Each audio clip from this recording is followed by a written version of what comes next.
मोदी की बात और कुत्ता की लात दोनों बराबर ही है यार। किसकी बात कर रहे हो यार? मैं मारने नहीं जा रहा, लेकिन कोई मारने आएगा तो चूड़ियां नहीं पहनने की मैं गर्दन काट दूंगा। जो आदमी झूठ बोलने के अलावा कुछ करता ही नहीं है, कोई काम ही दूसरा नहीं है, वहाँ से भी लाल किले से 9 बार झूठी जिसने बोला आप उसकी बात कर रहे हो, उसकी बात मत करो यार। संविधान को मानने वाले संविधान में ये भी अधिकार दिया कि कोई आपको मारने को आए तो अपनी रक्षा के लिए आप हथियार उठाओ। संविधान ने तो दिया अधिकारी, तुम चला लेना व्यवस्था, देश को मारने काटने लगे। जब कोई मारने काटने आवे तो उनकी अपनी गर्दन उनके सामने रख देना। गांधी तो कहा था, महात्मा गांधी का मैं मानने वाला नहीं हूँ। मैं बाबा साहब डॉक्टर अम्बेडकर का मानने वाला हूँ। और संविधान में लिखा है कि कोई आपको मारने आए तो आत्मरक्षा का अधिकार आपको है। और आत्मरक्षा का अधिकार इतना है कि आप उसकी जान तक ले सकते हैं जो आपको मारना है, आपके परिवार को, आपकी संपत्ति को नष्ट करे। देश का बेड़ा गर्क जितने 75 साल में मोदी जी ने किया है, ऐसा वाकई में किसी ने नहीं किया। इस बात में तो वो सही है। आप ही ने किसान आंदोलन घर घर पहुंचाया, दुनिया में पहुंचाया। आप ही ने CNRC को पहुंचाया। आप ही ने रोजगार आंदोलन जो उसको पहुंचाया। जितने भी आंदोलन होते हैं जिनकी कहीं से खबर नहीं आती, आप ही लोग पहुंचाते हो। आपसे उम्मीद है उस भांड मीडिया से नहीं है, जो गोदी मीडिया है, दलाल मीडिया, उससे नहीं है। दलित हैं, आदिवासी हैं, OBC हैं, कोई नहीं इस सरकार की निगाह में। अगर होते तो कम से कम प्रधानमंत्री लाल किले से इस बात के लिए अफसोस जाहिर करते और जिस व्यक्ति ने एक कांड किया है उसके लिए एक कठिन उसके दंड की जो है वो घोषणा करते, उस पर परिवार के लिए कुछ भी संवेदना व्यक्त करते। उन्होंने कुछ भी नहीं किया तो साफ नजर आती है कि उनकी नज़र में दलित हो, आदिवासी हो, OBC हो, दबे कुचले हो, माइनॉरिटी हो, उनकी कोई कीमत नहीं है। वो इंसान नहीं माने जाते प्रधानमंत्री द्वारा। तो कीमत, अभी आपने कहा आदिवासियों की कीमत नहीं है, तो कीमत को मद्देनजर रखते ही द्रौपदी मुर्मू जो है आदिवासी समाज से आती हैं, लेकिन उन्हें आज जो है राष्ट्रपति का पद मिला नहीं। वो सब एक राजनीतिक षड्यंत्र है और कुछ नहीं है। आप देखिए आने वाले समय में आदिवासियों का जो सत्यानाश इन्हीं के माध्यम से करवाया जाएगा। आप देखना धीरे धीरे, जैसे पीछे कोविद करके गए हैं, रामनाथ कोविंद, सब पूरा शेड्यूल कास्ट का इनका सबका बेड़ा गर्क करके गए हैं। उनकी आंखों के सामने पूरा रिजर्वेशन सब कुछ खत्म हो गया और 10% आरक्षण का बिल जो वो पास हो गया, CNRC वगैरह सब पास हो गया। ठीक इसी तरह से जो आदिवासियों से संबंधित जुड़े हुए जो कानून हैं, आप देखना उनका बेड़ा गर्क इन्हीं के माध्यम से होगा। लेकिन सबका साथ सबका विकास साथ में लेके चल रहे हैं। ये सब आप बार बार पूछते सवाल को पूछना ही नहीं चाहिए, आपको बंद कर देना चाहिए। मोदी जी सबका साथ नहीं, हम दो और हमारे दो, चंद लोगों का साथ लेना है और चंद लोगों की झोली में इस पूरे देश को डाल देना है। कौड़ियों के दाम, ये मोदी जी का काम है और कोई काम नहीं है मोदी जी का। लेकिन सबके लिए काम नहीं करते मोदी जी। प्रधानमंत्री लाल किला से कहते हैं कि 130 करोड़ भारतीय जो है जब ये विकास करेगा तो देश 130 कदम आगे बढ़ेगा।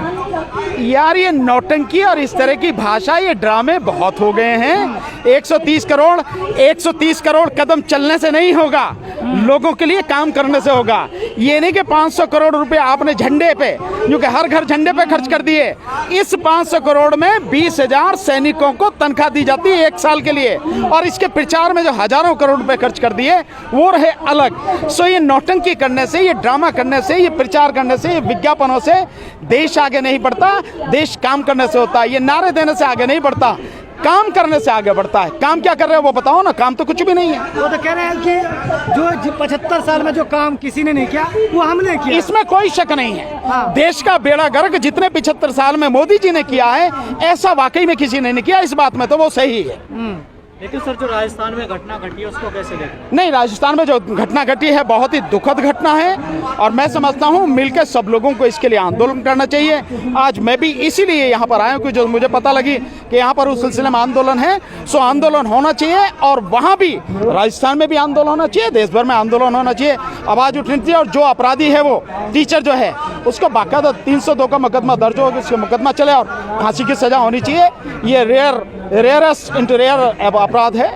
सर ये वही राजस्थान है जहाँ पर कन्हैया लाल जैसे का जब हत्या कर दी जाती थी तो यहाँ पर यही संसद मार्ग है और यही जंतर मंतर है। पूरा पैर रखने की जगह नहीं थी, यहाँ पर लोग जुटे हुए थे। लेकिन हमारे समाज की मतलब ये जो लोग हैं दलित समाज से हैं वो लोग यहाँ दिख ही नहीं रहे हैं। तो ये दलित समाज की कमी है ना।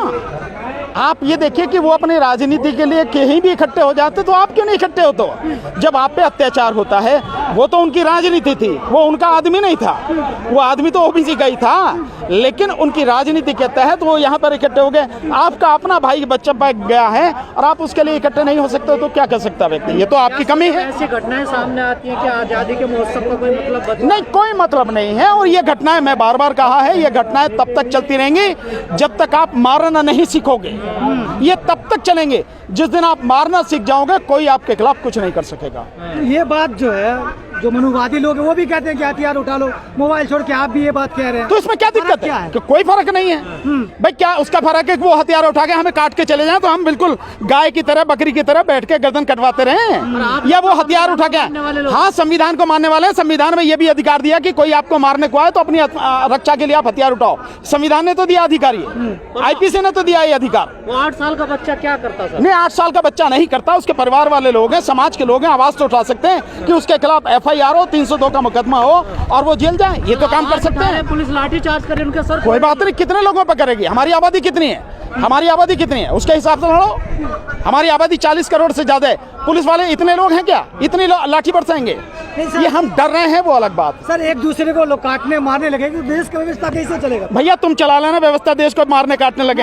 जब कोई मारने काटने आवे तो उनकी अपनी गर्दन उनके सामने रख देना, काट ले गर्दन में। गांधी तो कहा था, महात्मा गांधी का मैं मानने वाला नहीं हूँ। मैं बाबा साहब डॉक्टर अम्बेडकर का मानने वाला हूँ, और संविधान में लिखा है कि कोई आपको मारने आए तो आत्मरक्षा का अधिकार आपको है, और आत्मरक्षा का अधिकार इतना है कि आप उसकी जान तक ले सकते हैं। जो आपको मारने आए, आपके परिवार को, आपकी संपत्ति को नष्ट करे, इतना भी अधिकार है। तो मैं मारने नहीं जा रहा, लेकिन कोई मारने आएगा तो चूड़ियां नहीं पहनने की, मैं गर्दन काट दूंगा। जब वो लोग बोलते हैं तो फिर विवाद क्यों हो जाता है? कोई बात नहीं, कौन बोल रहा? कौन विवाद कर रहा? कौन विवाद कर रहा? मोबाइल फेंको, किसने विवाद किया? बोलो बोलो, बोल रहे हैं वो, इसमें क्या दिक्कत है? बोल रहे हैं वो तो। लेकिन सर राहुल प्रियंका सबको न्याय दिलाने जाती है, राजस्थान में नहीं जाते हो न्याय दिलाने? जाके बोलो भैया, उनके दरवाजे पे जाओ, जाके तुम सबको न्याय दिलाओ। दलितों से क्या दिक्कत है? जाओ उन्हें भी न्याय दिलाने, बोलो आप सारे जाके मीडिया वाले। यूपी में तो दलित को न्याय दिलाने चले जाते हैं, राजस्थान में नहीं जाते। तो राजस्थान में क्योंकि उनकी सरकार है इसलिए नहीं जा रहे होंगे, इसलिए तुम जाके कहोगे तुम्हारी सरकार है इसलिए नहीं जा रहे क्या? भाई राजस्थान में, भाई यूपी में जा रहे हो तो राजस्थान में भी जाओ।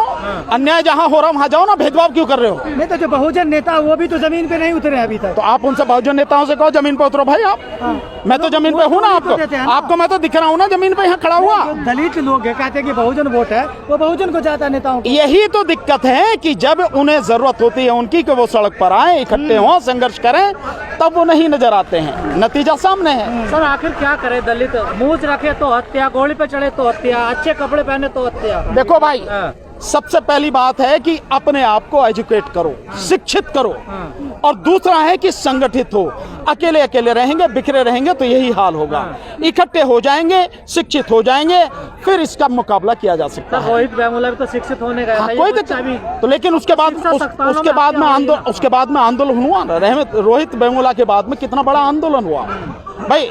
आदमी जब व्यवस्था यहाँ इस तरह की है और जो मनुवादी हैं वो हावी हैं, तो भाई कुर्बानी तो देनी पड़ेगी, हत्याएं तो होंगी, कोई ना कोई तो जाएगा।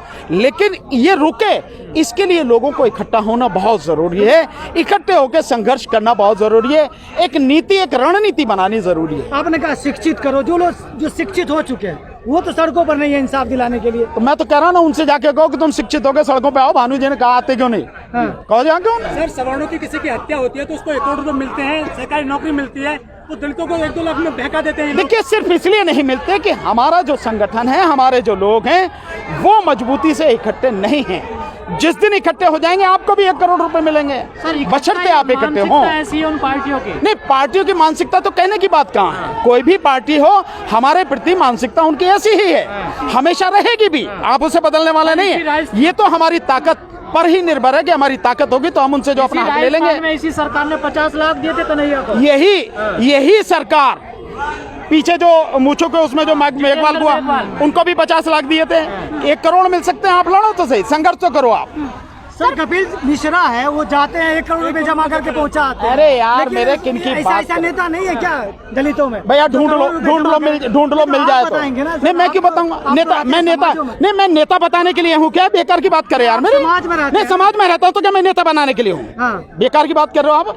भाई जो नेता है ढूंढो ना, आप मीडिया के आदमी हो, सड़क पर रहते हो, ढूंढो जो कि भैया जिसकी जेब में 1 करोड़ है वो जाके देखे हो। छुटकारा कैसे पाए इन चीजों से? छुटकारा सिर्फ इसी तरह से होगा कि जो लोग घरों में बैठे हैं उनको बाहर आना पड़ेगा, इकट्ठे होना पड़ेगा, हमें एजुकेट होना पड़ेगा जैसा बाबा साहब ने कहा, और मनुवाद को हमें पूरी तरह से छोड़ना पड़ेगा। आज भी हम उसी चक्कर में अटके हुए हैं, आज भी हम उन्हीं देवी देवताओं को मानते हैं। बाबा साहब डॉक्टर अम्बेडकर ने बहुत स्पष्ट रूप से 22 प्रतिज्ञाओं में सारी चीजें बताई हैं, लेकिन हम केवल लाभ के लिए बाबा साहब का नाम लेते हैं। जो असली चीजें हैं जीवन में जिनसे परिवर्तन होगा उसे मानते नहीं, वो छोड़ते नहीं है। नतीजा ये है कि हम इकट्ठे नहीं हो पा रहे हैं। जिस दिन हम शिक्षित हो जाएंगे, इकट्ठे हो जाएंगे, अच्छे लोग नेतृत्व करने आने लगेंगे, ये चीजें धीरे धीरे खत्म हो जाएंगी। आरोप लगता है कि बीजेपी सरकार में दलितों पर अत्याचार, ये तो कांग्रेस की सरकार। ये देखिए, आरोप आप एक पार्टी को नहीं लगा सकते। कोई भी पार्टी, इतिहास उठा के देख लो, कोई भी पार्टी रही हो, अत्याचार हर किसी पर होते रहे हैं। दलितों पर तो विशेष रूप से किसी की भी सरकार आए अत्याचार होते रहे, ये आपको रोकने पड़ेंगे। ये आजादी का महोत्सव मनाना चाहिए, नहीं मनाना चाहिए? नहीं, आजादी का महोत्सव कहाँ है कि आजादी है यार। मेरे लोगों को 100 करोड़ लोगों को 2 वक्त की रोटी नहीं मिल रही खाने के लिए, 22 करोड़ लोग रोजगार मांग रहे हैं, 7 लाख लोगों को रोजगार दे रही है सरकार। देश पर जो कर्जा है वो लगातार बढ़ता चला जा रहा है। देश को निजी हाथों में बिल्कुल कौड़ियों के दाम में अपने यारों को हम दो हमारे दो को दिया जा रहा है। काहे की आज़ादी है? आज़ादी तो मोदी जी के लिए, जो 4 करोड़ रुपए विज्ञापन में एक दिन में खर्च करते हैं अपने चेहरा दिखाने के लिए, मौज ले रहे हैं, उनके लिए आज़ादी है। बाकी लोगों के लिए क्या आज़ादी है? सरकार अमृत, हाँ अमृत, वो तो कुछ भी बांटे भाई, उसके उसमें क्या है, कुछ भी बांट दो। सर, जब कन्हैया लाल के लिए जब यहाँ पर लोग एकजुट हुए थे, बीजेपी के कार्यकर्ता थे, यहाँ पर देश के गद्दारों को गोली मारो डैश डैश इस तरीके के नारे लग रहे थे और उनकी एकता दिखाई दे रही थी, लेकिन बहुजन एकता है ही नहीं, ना नेता खड़े होते हैं, ना कोई दिखता है। तो ये समस्या बहुजनों की है, ये किसी और की समस्या नहीं है। अगर बहुजन नेता इकट्ठे नहीं हो रहे, समाज के मसले पर भी इकट्ठे नहीं हो रहे, तो ये समस्या बहुजनों की है, समाज की है, उन नेताओं की है। ये समस्या बीजेपी की थोड़ा ही है, ये समस्या कांग्रेस की थोड़ी ही है, ये तो हमारी समस्या है, हमें इसको समझना पड़ेगा। इसलिए मैं बार बार ये बात कह रहा हूँ कि हम लोगों को, अच्छे लोगों को बाहर आना पड़ेगा, अच्छे लोगों को साथ देना पड़ेगा, संघर्ष करना पड़ेगा मिलकर। लेकिन सर, मोदी जी ने एक बयान दिया था 2016 में कि मेरे दलित भाइयों को मत मारो, चाहे मुझे मारो। अरे मोदी की बात और कुत्ता की लात दोनों बराबर ही है यार, किसकी बात कर रहे हो यार? जो आदमी झूठ बोलने के अलावा कुछ करता ही नहीं है, कोई काम ही दूसरा नहीं है, वहाँ से बिलाल के लिए से 9 बार झूठी भी जिसने बोला, आप उसकी बात कर रहे हो, उसकी बात मत करो यार। घर घर तिरंगा पहुँच रहा है, क्या क्या फर्क पड़ता है? अरे आप गलत कह रहे हो, आपने देखा नहीं, आप देखते बार बार न्यूज, जो देख रहा था वो क्या था, वो देखा नहीं आपने? जो माइक जहाँ लगा, जो स्टैंड लगा था माइक का, उस स्टैंड पे क्या लगा था? वो या तो कागज से या टेलीप्रॉम्प्टर था, कुछ तो कुछ था ही ना वहाँ। उससे अरे मीडिया तो गुलाम मीडिया, उनका क्या दलाल मीडिया, क्या बात करनी है? वो भांड मीडिया है, उन्हीं के लिए काम करता, अपने आकाओं को खुश रखने के लिए काम करता, उसकी क्या बात? तो मीडिया से कोई उम्मीद नहीं आपको? नहीं, आपसे उम्मीद है, उस मीडिया से नहीं जिसकी आप बात कर रहे हो, आपसे उम्मीद है। भाई आप ही ने किसान आंदोलन घर घर पहुंचाया, दुनिया में पहुंचाया, आप ही ने CNRC को पहुंचाया, आप ही ने रोजगार आंदोलन जो उसको पहुंचाया, जितने भी आंदोलन होते हैं जिनकी कहीं से खबर नहीं आती, आप ही लोग पहुंचाते हो, आपसे उम्मीद है। उस भांड मीडिया से नहीं है, जो गोदी मीडिया है, दलाल मीडिया, उससे नहीं है। 101 दलित सांसद भी है सर, वो कहीं ट्वीट नहीं कर रहे हैं। अरे वो दलित सांसद नहीं है, वो गुलाम है, वो गुलाम है। वो अगर वो सांसद होते और समाज के बीच के होते तो समाज की बात करते। वो जिस पार्टी में, उस पार्टी के बंधुआ मजदूर। आयोग भी तो कोई कदम नहीं उठाता ऐसी घटना पर। सब जगह भाई ऐसे ही आदमी सब जगह बिठाए जाते हैं जो गुलाम हो और जो सरकार के हिसाब से काम करें, समाज के हिसाब से नहीं। राष्ट्रपति भी आदिवासी हैं, क्या फर्क पड़ता है? पीछे भी तो था वो, जिसको सीढ़ियों पे नहीं चढ़ने दिएगा मंदिर पे, वही तो था पीछे। जिसने जो उसके जो 10% आरक्षण था आर्थिक आधार पर संविधान के विरोध में, उस पर भी साइन कर दिए, CNRC पे साइन कर दिए, उसकी बात करो। ऐसे ये निकलेंगे, इसमें क्या फर्क पड़ता है?